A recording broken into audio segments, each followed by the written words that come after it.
porque es difícil resumir lo que es la protección de datos en tan poquito tiempo. Vamos a ver, yo lo que voy a intentar con esta presentación es hablar un poquito de lo que es la protección de datos, hablar un poquito de su comienzo y de lo que tenemos actualmente. Resaltar tres aspectos importantes que van relacionados con la protección de datos y esta crisis generada por el COVID, y luego comentar un poquito qué es lo que hace falta para cumplir con la protección de datos y demostrar que cumplimos con ella, así que cumplimos con el principio de responsabilidad proactiva. Para comenzar, tal y como indica en la primera diapositiva, pone por qué cumplirla y cómo hacerlo y por qué ahora más que nunca. Bueno, como he comentado, vamos a hacer un análisis de lo que es la protección de datos desde el principio, porque parece que las leyes surgen cuando hay alguna crisis y parece que la protección de datos es algo que ha venido a colación de esta crisis del COVID-19, pero para nada. Tal y como vemos aquí, la primera ley es la 15/99. No voy a meterme ni en reales decretos, ni en fechas, ni en nada, porque no es el objetivo de esta webinar. Pero para que tengamos claro que la primera ley apareció el 13 de diciembre de 1999, que era cuando teníamos que haberla implantado por primera vez, evidentemente, en las empresas que estaban en aquel momento. Después, recordaremos que hace un par de años, en mayo del 2018, comenzó una cantidad de correos que nos llegaban de información de que llegaba el RGPD, que parecía que no sabíamos lo que pasaba, pero pasaba mucho, porque es verdad que nos bombardeaban a correos para que diéramos un consentimiento expreso. Las consultoras y las que no eran consultoras se fueron a la calle para vender protección de datos. Y es esto que resalto en esta diapositiva, que fue el nuevo reglamento, el 2016-679, que nos dieron un ultimátum el 24 de mayo, porque realmente se publicó el 27 de abril. Y ya por último, tenemos que en diciembre de 2018 es cuando ya se hizo la adaptación el Real Decreto, el Reglamento Europeo se adaptó a la normativa española, que es cuando ya sí podemos decir que ya está todo preparado para que podamos cumplir con la protección de datos. ¿Qué ocurre? Que fijaros todos los años que han transcurrido, incluso desde la entrada del Reglamento Europeo hasta ahora. Y en este momento es cuando ya sí aparece como un régimen sancionador. Pero ojo, cuando hablamos de régimen sancionador, tal y como indico aquí, no hay que temer a la agencia española. Es verdad que hay muchos bulos que dicen que están los consultores, los inspectores de la agencia española visitando empresas. Para nada. De momento, por lo menos aquí, lo que en Andalucía, en Granada, no nos hemos encontrado con ese caso, pero sí tenemos claro que hay que cumplir con la protección de datos. Y de hecho, hay que cumplirla ya no solo porque nos vaya a venir un inspector, sino porque nos podemos encontrar problemas causados o bien por un despido de un trabajador, o bien por un cliente insatisfecho, o bien porque nos ponen una reclamación en la agencia española, que como bien sabemos, cualquier reclamación que nos pongan es anónima, no tienen por qué dar los datos. Y ya no solo por eso, sino porque tener la protección de datos también es una seguridad para la empresa y un sello de calidad y una garantía para quien nos ceden sus datos. Además, también hay que tener en cuenta que la protección de datos no solo protege a las personas que nos ceden los datos, sino que nos protegen también a nosotros como empresarios. Una vez visto que tenemos que cumplir con la protección de datos, que es algo que es obligatorio, que viene ya de antaño, vamos a ver a quién le afecta la protección de datos. Porque a mí es verdad que muchas veces me llaman y me dicen, es que yo tengo una empresa pequeñita, es que yo soy un autónomo. Pues mirad, tal y como aparece en esta diapositiva, están obligados a cumplir con la protección de datos los autónomos, los organismos, las pequeñas empresas, las grandes empresas. Es decir, cualquiera que tenga un tratamiento continuado de datos tiene que cumplir con la protección de datos. Y tal y como resalto en la diapositiva, que pone, y debemos recordar que tanto la obligación de cumplir con la ley como las sanciones que nos pueden imponer no guardan ninguna proporcionalidad con el tamaño de la empresa, con número de empleados, volumen de facturación o tipo de actividad. De hecho, todos somos iguales ante la ley. Es decir, todos tenemos que cumplir con la protección de datos, todos tenemos que seguir unas normas, y porque yo sea un autónomo no me voy a librar de una sanción porque no tengo a lo mejor una gran empresa o porque no soy un organismo.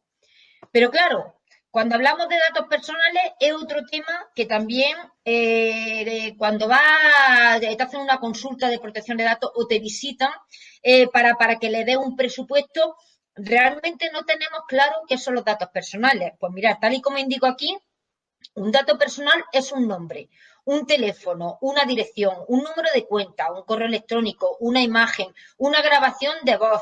Ahora con el registro de la jornada laboral, la huella dactilar que también la están utilizando en muchos aparatitos que están poniendo en las empresas para registrar la jornada laboral, también es un dato personal. Cualquier dato con el que podamos identificar a una persona. Entonces, viendo estas diapositivas que hemos tenido anteriormente y esto, nos ponemos a analizar y decimos, vamos a ver, si yo tengo un tratamiento continuado de datos, manejo algunos de estos datos o pertenezco a algunos de los grupos anteriores, evidentemente tengo que cumplir con la protección de datos. Es importante cumplirla. Pero si nosotros, por ejemplo, queremos hacer una implantación o queremos que nos hagan una implantación, no es algo que consiste en rellenar documentos, todos los documentos iguales, para todas las empresas iguales, no. Para hacer una correcta implantación tenemos que hacer un seguimiento exacto de esa empresa. Tenemos que, como si dijéramos, abrir la empresa, analizarla y tendremos que ver todo lo que marco en esta diapositiva. Es decir, cuál es la actividad de la empresa, qué categorías de datos se tratan, si yo tengo clientes, si tengo proveedores, si tengo trabajadores, si tengo videovigilancia, etcétera, etcétera. ¿Qué sede y qué delegaciones tengo? Porque no es lo mismo tener una sede que tener distintas sedes, distintas oficinas, incluso a lo mejor en diferentes ciudades, y ya si nos vamos a distintos países, pues también es importante. Si se hacen transferencias internacionales, ojo, no de dinero, yo cuando doy las ponencias muchas veces me lo comentan, una transferencia internacional, estamos hablando de protección de datos, es decir, si vamos a tener datos, vamos a sacar datos personales a países fuera de la Unión Europea, que evidentemente se puede hacer, pero cumpliendo una serie de requisitos. ¿Qué personal accede a datos dentro de la empresa y qué funciones desempeñan? No todo el mundo tiene por qué acceder a todos los datos, ni tiene por qué tener la misma función. Eso también es importante que se analice dentro de la empresa. El número de personas con acceso a datos para designar responsables o corresponsables. Podemos tener empresas que tienen 20, 10, 5 departamentos y a lo mejor no podemos poner a un solo responsable porque se le va de la mano. Yo tengo experiencias de empresas que han dicho, no, esta va a ser la persona responsable y yo lo he dejado, pero cuando ha pasado a lo mejor X tiempo, no hemos dado cuenta y me han dado la razón. No, Elisa, tenía razón. Tienes que dividir la responsabilidad de la protección de datos, la descripción física de las instalaciones y las medidas de seguridad. La protección de datos no solo es a nivel de papel, a nivel de clientes, a nivel de proveedores.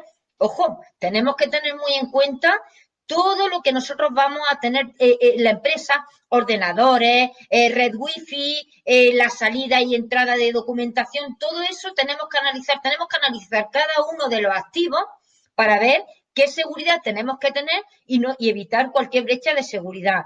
Luego la organización de la empresa, salida de información, cesiones de datos, área de trabajo, etcétera, etcétera. Pues antes de hacer una implantación o antes de contratar un servicio de protección de datos, tenemos que ver todo esto. Si hablamos ya de una implantación completa, yo aquí más o menos os he intentado sacar en diferentes anexos qué nos podemos encontrar si queremos cumplir con la protección de datos. Bien, no voy a ahondar en cada uno de los anexos, pero para que lo sepáis. Sí voy a explicar un poquito más adelante lo que es el registro de actividad de tratamiento, porque es uno de los puntos más importantes. Tendremos que tener un registro de actividad de tratamiento, un análisis de riesgo, unas medidas de seguridad acorde a ese análisis. Tendremos que tener las funciones y obligaciones del personal. La empresa tiene que saber cómo funciona la protección de datos, pero no el gerente o el responsable, sino incluso los trabajadores, los usuarios que acceden a datos. Tendremos que tener una descripción de los perfiles de usuarios y los accesos autorizados, porque como he comentado anteriormente, no todo el mundo tiene que acceder a todo. Tenemos que poner, como si dijéramos, límites con contraseña, eso ya. Dependiendo de la estructura de la empresa, se irá viendo los compromisos de confidencialidad. Esto es muy importante. Todos nuestros trabajadores tienen que tener un compromiso de confidencialidad y esto no solo protege a los trabajadores, protege también a la empresa, porque en un momento dado el saber hacer de nuestra empresa lo pueden sacar fuera, se pueden ir y llevarse nuestra cartera de clientes, pues este punto es muy importante. Luego también contratos de acceso a datos con encargados, todas las empresas a las que nosotros les cedemos datos para que trabajen para nosotros, ya sea un asesor, una empresa de informática, la propia consultoría de protección de datos. Tenemos que blindarnos porque nosotros cedemos datos y somos responsables de esa cesión de datos. Si no tenemos un contrato donde nosotros le vamos a decir qué funciones van a tener y cuáles son sus obligaciones, ante cualquier incumplimiento, los responsables somos nosotros. Contrato de acceso con responsables. Si en un momento dado tenemos otra empresa que nos están cediendo datos de sus clientes, de sus trabajadores, de cualquier dato interno de esa empresa, nos lo ceden a nosotros para que nosotros trabajemos. También tenemos que tener un contrato porque nosotros tenemos todo correcto, pero ¿y si esas empresas que nos ceden datos no están actuando correctamente? Como yo digo, tenemos que blindarnos por los dos sitios. El registro de incidencias. Esto es un tema complicado porque muchas veces no tenemos claro lo que es una incidencia. No voy a ahondar en este tema, pero tenemos que tener un registro. Una incidencia puede ser enviar un correo directamente sin copia oculta. Es una incidencia que tendríamos que registrar, evidentemente no notificándolo a la agencia española, pero sí tendríamos que incluirlo. Los protocolos de atención a los derechos, qué derechos tienen todas las personas que nos ceden datos. Hay un protocolo para responder, no podemos hacerlo así a lo loco. Luego, todas las cláusulas legales y documentación adicional, como son carteles, como es la declaración responsable, etcétera, etcétera. Toda esta documentación sería lo que es el documento de seguridad que nosotros tendríamos que tener. Si nos metemos en el registro de actividad de tratamiento, que es lo que he dicho, que es uno de los puntos más importantes, es lo que antiguamente, quien haya tenido anteriormente la protección de datos, es lo que mandábamos a la agencia española, que nos mandaban en un papel de reciclar, lo que llamábamos ficheros. ¿Qué pasa? Que ahora el registro de tratamiento tiene que ser algo que tenemos que hacer internamente. Y es un registro que es propio de cada empresa. No puede ser un copia-pega de otras empresas que tienen un sector parecido. Es completamente diferente. Tal y como indico aquí, y esto a veces lleva a confusión, el registro de actividades de tratamiento es obligatorio para las empresas que tienen más de 250 empleados. Pero ojo, y para aquellas que tienen un tratamiento continuado de datos, es decir, para todas.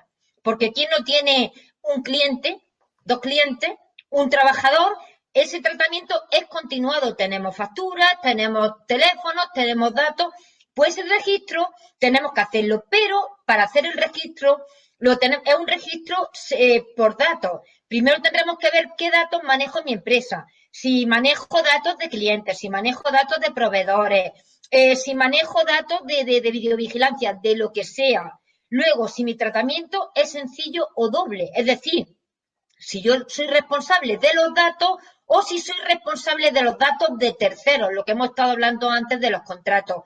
¿Con qué finalidad voy a recoger los datos? Eso es muy importante. Y además, cuando hacemos un registro de tratamiento, tenemos que ver bien la finalidad, porque si muchas veces cogemos datos y luego esos datos los utilizamos para una finalidad diferente, podemos tener un problema. ¿Cuál es la legitimación? Es decir, si es para la ejecución de un contrato, si es para consentimiento, si es cumplimiento de una obligación legal, etcétera, etcétera. ¿Cuánto tiempo voy a conservar los datos? Porque los datos no se conservan eternamente. Hay un periodo para conservarlos. ¿Qué derechos tienen? Antes acordaros que estaban los derechos ARCO. Ahora está acceso, cancelación, rectificación, supresión, etcétera, etcétera. Se han ampliado los datos. ¿De dónde me proceden los datos? Puede ser del propio interesado o de una tercera persona. ¿Y dónde pueden recibir más información? Nosotros tenemos el deber de informar. Aparte de tener el consentimiento expreso que nos autoricen ese tratamiento de datos, tenemos el deber de informar y tenemos que decirle todo lo que hacemos con sus datos. Tenemos que tener un sitio visible para que lo vean. Si nos metemos, antes de seguir un poquito más para adelante, en la crisis que tenemos actualmente, la crisis generada por el COVID-19, como he dicho, voy a resaltar tres puntos importantes por lo que es importante cumplir la protección de datos ahora más que nunca. Fijaros, si nos metemos en el tema de los ERTE, los despidos, Los ERTE, los despidos, estamos hablando de registro de tratamiento laboral, tratamiento de nuestros empleados. En la tramitación de los ERTE, nuestros empleados firman una declaración responsable para la cesión de los datos. Pero esa declaración responsable está muy bien que la firmen, nos la han pedido, pero ¿realmente nosotros tenemos toda la documentación que corresponde al tratamiento de datos laboral? ¿Tenemos un contrato con la empresa, esa asesoría a la que le vamos a ceder los datos? Pues fijaros, una vez que nos autoriza la tramitación del ERTE, en el documento que recibimos hay una cláusula que dice: cualquier autoridad competente podrá solicitar la documentación de consentimiento de cesión de datos. Evidentemente, puede que nos soliciten ese documento, pero ese documento va ligado a todo lo que es la protección de datos del tratamiento de datos laboral. Es decir, el documento donde hemos informado a nuestro trabajador de todo lo que vamos a hacer con sus datos, que ese documento nuestro trabajador no lo ha firmado, donde están los compromisos de confidencialidad. Evidentemente, las empresas a las que nosotros vamos a ceder datos de nuestros trabajadores tendremos que tener un contrato, la empresa de prevención de riesgos laborales, que también está en el tratamiento de toda esta pandemia, también está ahí, la asesoría, pues todo eso está incluido dentro de lo que es la tramitación del registro de tratamientos de datos laboral. Luego, esto es protección de datos. Y si nos piden, vamos a tener que entregar toda la documentación. Si nos vamos al tratamiento de datos de salud, pues hay empresas que evidentemente por su actividad tienen datos de salud, pero con esta situación no hemos visto que la mayoría de las empresas, en el caso, por ejemplo, yo tengo clientes que tienen empresas de limpieza que han tenido que gestionar tratamiento de datos de salud. ¿Por qué? Pues porque han tenido que coger datos de sus trabajadores y hacer encuestas tanto a los trabajadores como a personal que se ha incorporado de datos de salud, de datos relacionados con el COVID. Pues para esto también hay una serie de cláusulas, si tenemos un contrato, que se tendrán que añadir, y también tendremos que tener un documento que tendrán que firmar relacionado con lo que es la gestión de este tratamiento de datos de salud relacionados con la epidemia del COVID-19. Un dato que normalmente en empresas que no están obligadas a registrar datos de salud no lo tienen, pero tienen que tenerlo, no pueden coger datos sin cumplir con la normativa de protección de datos. Y ya si nos metemos en la actividad principal, que vamos, casi el 80% de las empresas han tenido que recurrir a ella, es el teletrabajo. Es decir, nosotros estamos trabajando, seguimos con la misma actividad, pero en otro escenario. ¿Pero qué pasa cuando hemos cambiado de escenario? Que toda la información, tanto en soporte papel como en soporte digital, la hemos sacado de nuestras empresas. Y a lo mejor no hemos tenido un protocolo de actuación, no hemos explicado a nuestros trabajadores lo que tienen que hacer, hemos llevado un registro correspondiente de esa salida. La persona responsable de protección de datos tiene las autorizaciones para la gestión de todos los datos que están saliendo. Se le ha facilitado a los trabajadores un protocolo de actuación, porque sabemos que incluso están utilizando conexiones remotas con ordenadores de las empresas. Esas conexiones remotas, nosotros podemos tener en nuestra empresa todas las medidas de seguridad pertinentes, pero sabemos si los equipos de los domicilios están teniéndolas. Pues cualquier incumplimiento a la hora de practicar este teletrabajo, no hay que olvidar que los responsables somos los de las empresas, o sea, somos los empresarios, porque es nuestra protección de datos. Todo lo que está saliendo fuera tenemos que controlarlo, esa salida de documentación, todo, absolutamente todo, y evidentemente tenemos que informar y formar a nuestro personal, porque si no, se nos puede ir de las manos, y ante cualquier brecha de seguridad nos van a decir: muy bien, tú te la has llevado fuera de la empresa, pero lo has registrado, tienes conocimiento, una vez que volvamos al trabajo, ¿tienen constancia de que toda la información que ha salido fuera se va a borrar? Pues señores, esto también es protección de datos, y ante cualquier incumplimiento la responsabilidad es de la empresa. Una vez que tenemos la implantación, viendo todo lo que teníamos anteriormente y viendo la importancia de lo que está ocurriendo con esta crisis del COVID, tenemos que tener varios aspectos muy en cuenta y tener cosas que nosotros tenemos que demostrar que cumplimos con la protección de datos. En primer lugar, es incorporar las cláusulas legales en la documentación correspondiente. pero ojo, que no todas las cláusulas sirven para todo. Y os voy a poner un ejemplo. Diferencia entre una cláusula para un contacto y una cláusula para un cliente. Pues la única diferencia que hay, y es una diferencia muy clara, es que en un cliente ya sí tenemos cesión de datos. ¿Por qué? Porque los datos de nuestros clientes los vamos a pasar a la administración tributaria, los vamos a pasar a asesores. Para un contacto no, un contacto no hay cesión de datos, pues todas las cláusulas tienen que analizarse bien y tienen que ir específicos para cada tratamiento. Firmar los contratos de confidencialidad con el personal, firmar los contratos con los encargados, implementar todas las medidas de seguridad correspondientes. Esto es muy importante, no es decir, yo tengo una alarma, con eso me conformo, o yo tengo videovigilancia y con eso me conformo. Las medidas de seguridad van más allá, son más amplias. Perdón. Difundir entre los trabajadores la información correspondiente a las normas de uso de dispositivos digitales, la política de desconexión en el ámbito laboral y el uso de los sistemas de geolocalización. Nosotros con nuestros trabajadores podemos hacer lo que queramos, evidentemente siempre dentro de la ley, pero tenemos obligación y tenemos el deber de informar. Nosotros no podemos utilizar ninguna medida sin informar a nuestros trabajadores. ¿Que queremos poner geolocalización? Ojo, hay que informarle y hay que pasarle toda la documentación. Y luego, algo muy importante también es la página web. Lo que es el aviso legal, política de privacidad, la casilla de aceptación de la política de privacidad, todo lo que corresponde a la página web también tiene que estar. Y tal y como podemos ver, y como pongo aquí además resaltado en grande, la implantación de la LOPD no puede basarse en un copia-pega. Cada empresa tiene su estructura, incluso dentro de una misma empresa, dentro de diferentes departamentos, a lo mejor vamos a tener tratamientos de datos que van a variar. No podemos coger y decir, bueno, esta empresa es parecida a la otra porque las dos son, por ejemplo, pues una agencia de viajes, vamos a hacerlo igual. ¿Por qué? Pues porque a lo mejor una hace transferencia de datos internacionales, la otra no hace, una los datos los recibe del propio interesado, la otra no. Entonces, la protección de datos es única y exclusivamente de la empresa. Como he dicho anteriormente, no puede ser un copia-pega, ni puede ser para todo igual y siguiendo todo el mismo guión. Y hablamos del principio de responsabilidad proactiva, que es lo que he comentado al principio, y es como indico aquí.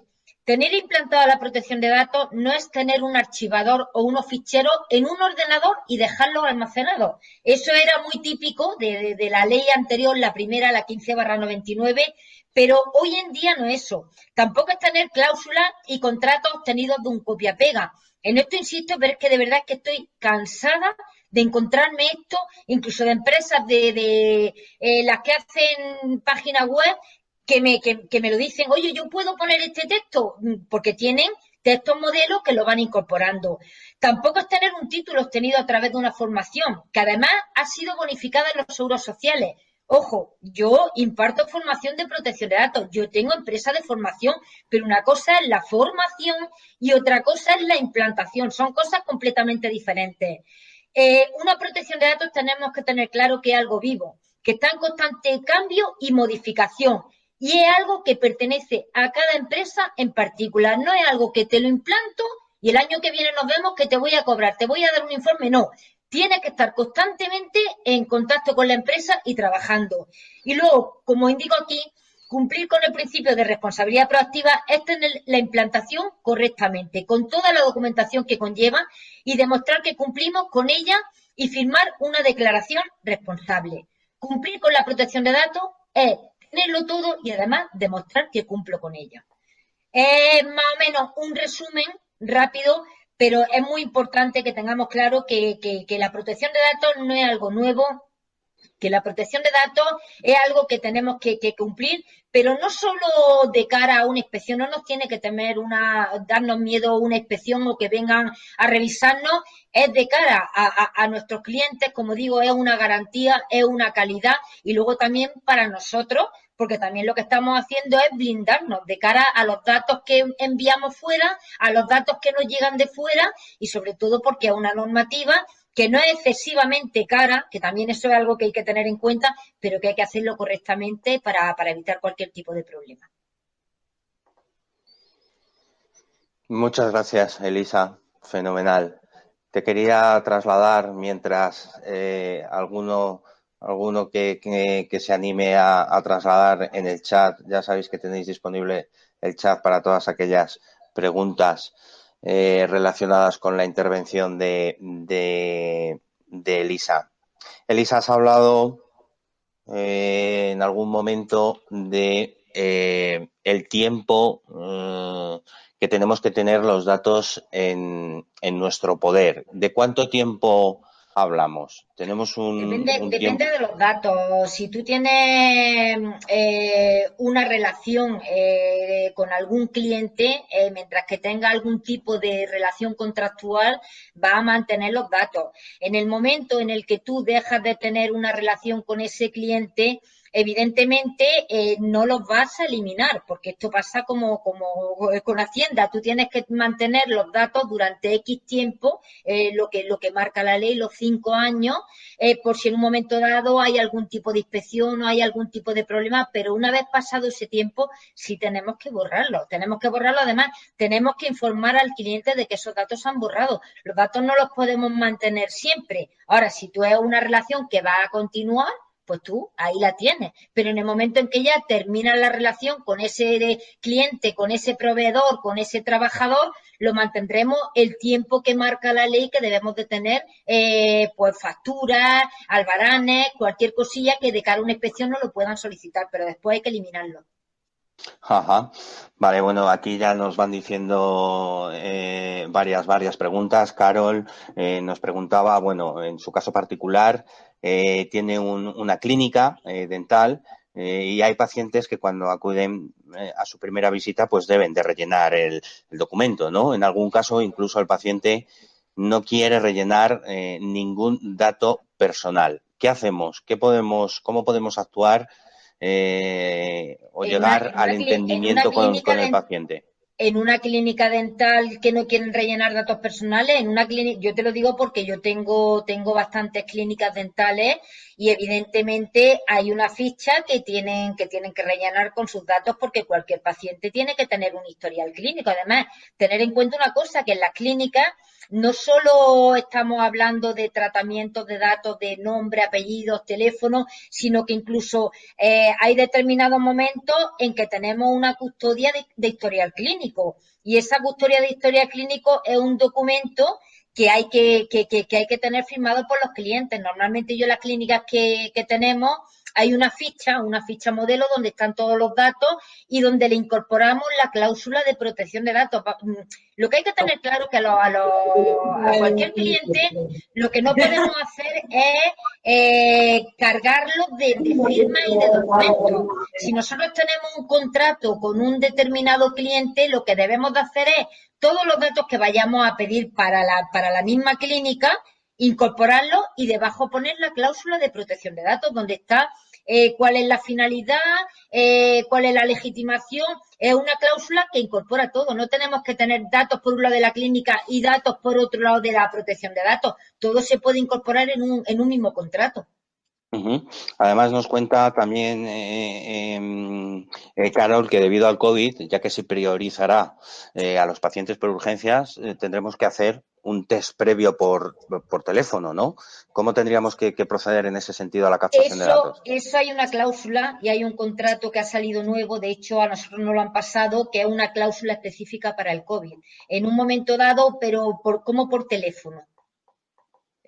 Por teléfono, que van a tomar los datos por teléfono Hombre, me o... imagino que efectivamente tendrán que hacer un test previo telefónico consecuencia de la situación del COVID, ¿no? Si tiene, si no tiene, entiendo, ¿no? Ahora Hombre, nos lo yo lo aclarará que, lo ella. que aconsejaría es, si tienen los datos de ese cliente por correo electrónico, le mandaría el documento, que es un documento específico, un documento de encuesta de esa situación de COVID, se lo mandaría para que me lo devolvieran firmado, porque si no, sin tener el consentimiento expreso, no lo puede hacer. Ajá. Además, otra persona nos dice que nos pregunta, ¿podemos tener un servidor web en Estados Unidos si ellos cumplen los requisitos de protección de datos allí? ¿Esto sería transferencia internacional? Esto es Es una duda que transferencia suele surgir. internacional, es transferencia internacional, lo que pasa que es en un país que tiene toda, vamos, que no vamos a tener problemas con él, pero sí tienes que registrarlo. Evidentemente, por ejemplo, ahora con MailChimp, que es una herramienta que todos hemos utilizado, MailChimp ya está en Europa, pero hasta hace muy poquitos meses no estaba en Europa, y todas las empresas que utilizan las newsletters y que utilizan MailChimp estaban haciendo transferencias de datos internacionales. Entonces eso en el registro de tratamiento de datos, por ejemplo, el tratamiento de datos de newsletter, teníamos que incorporarlo. Evidentemente, cumple las garantías, pero tienes que comunicarlo. Porque si es una transferencia de datos, tú imagínate que en un momento dado, aunque lo tenga allí, por casualidad salen los datos, pero tú lo tienes que tener registrado. Y ahí cuando no son países que cumplen la garantía, tiene incluso que hacer una notificación a la agencia española. Tiene que hacerlo, evidentemente. Ajá. Pero eso va en el registro de tratamiento de datos. Si tú el servidor lo estás utilizando para los clientes, en el tratamiento de datos de clientes, cuando llega el apartado de transferencias de datos internacionales, lo pondremos con qué finalidad, pondremos por qué lo estamos utilizando. Por eso digo que una protección de datos es específica de cada empresa. Eso es que no un copia-pega, porque cada empresa, yo tengo empresas que dentro de una misma empresa, en diferentes departamentos, tenemos que adaptar los tratamientos de datos. Es Ajá. que es como Ajá. si dijéramos, es abrir y ver todo lo que hay dentro. Pero Ajá. sí tiene que comunicarlo. Ajá. Sí, al final un poco las dudas, de todos modos luego revisaremos en la mesa redonda. Acordaros que una vez que efectivamente intervengan todas las personas, todos los ponentes que tenemos, realizaremos un debate para, bueno, todas aquellas dudas que se hayan quedado, ¿no? Sin contestar, las podamos trasladar. Al final, Carol de GH nos decía, bueno, mi resumen, ¿no? Por decirlo de algún modo, pasaría por un poco trasladar. ¿Se puede informar verbalmente? No, ten en cuenta que tienes que tener el consentimiento expreso. Si tú informas verbalmente, no hay constancia de que, a no ser que lo hagas informando verbalmente, diciendo que vas solicitando la autorización para hacer la grabación. Ajá. Pero si tú en un momento dado no tienes un consentimiento expreso, eso no sirve para nada. A no ser que digas que se va a grabar y que te autoricen a grabar y que lo grabes. Porque ¿cómo puedes tú justificar? Imagínate que tú tomas los datos de salud de un paciente y lo estás haciendo verbalmente y luego ese paciente en un momento dado te quiere buscar las cosquillas como sea y tú no puedes demostrar por ningún sitio que te ha dado el consentimiento. Entonces, Ajá. si es a viva voz, tiene que ser grabado, que va a ser grabado y solicitando el consentimiento para esa grabación, y si no, tienes que tener algún documento donde tú demuestres que le ha informado y él te ha dado el consentimiento para poder usar datos. Fenomenal, fenomenal. De acuerdo, muchas gracias, Elisa. Me quedo con las Gracias. preguntas también de Gabriel, que las hemos dejado sin contestar, y alguna otra también, como de Elena, para posteriormente trasladárselas a Elisa en la mesa de debate.